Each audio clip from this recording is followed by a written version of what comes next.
ഇതൊരു പഴയകാല ഹോം തിയേറ്ററാണ്. ഇതിൻ്റെ സ്റ്റാൻഡ് ബൈയിൽ നിൽക്കുമ്പോൾ നമുക്കൊരു സ്പീക്കറിൽ ഹമ്മിങ് സൗണ്ട് വരുന്നുണ്ട്. സ്റ്റാൻഡ് ബൈ റിലീസ് ചെയ്യുമ്പോൾ ഹമ്മിങ് സൗണ്ട് പോകുന്നുണ്ട്. അതിന് കാരണം എന്താണെന്ന് നമുക്ക് നോക്കാം. ഇപ്പോൾ നമ്മൾ സ്റ്റാൻഡ് ബൈയിലേക്ക് കൊടുക്കുമ്പോൾ കണ്ടില്ലേ, സ്റ്റാൻഡ് ബൈയിൽ വരുമ്പോൾ സ്പീക്കർ നമുക്കിവിടെ തള്ളി വരുന്നുണ്ട്, നമുക്ക് കാണാം. അപ്പോൾ 2030 ഒരു ബോർഡാണ് നമുക്കിതിൽ വന്നിട്ടുള്ളത്. നമുക്ക് 7 IC ആണ് ഇതിൽ വരുന്നത്.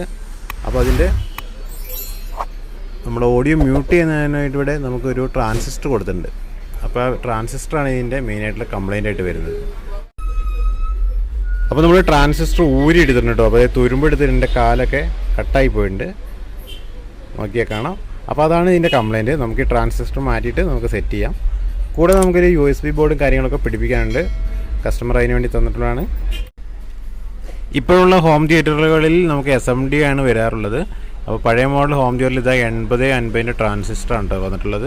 അപ്പോൾ അതിന് പകരം നമുക്ക് SMD ട്രാൻസിസ്റ്ററിന് പകരവും നമുക്ക് ഈ ട്രാൻസിസ്റ്റർ ഇട്ട് കൊടുക്കാവുന്നതാണ്. അപ്പോൾ ആ ഒരു പ്രശ്നം മാറിയിട്ടുണ്ട് കേട്ടോ.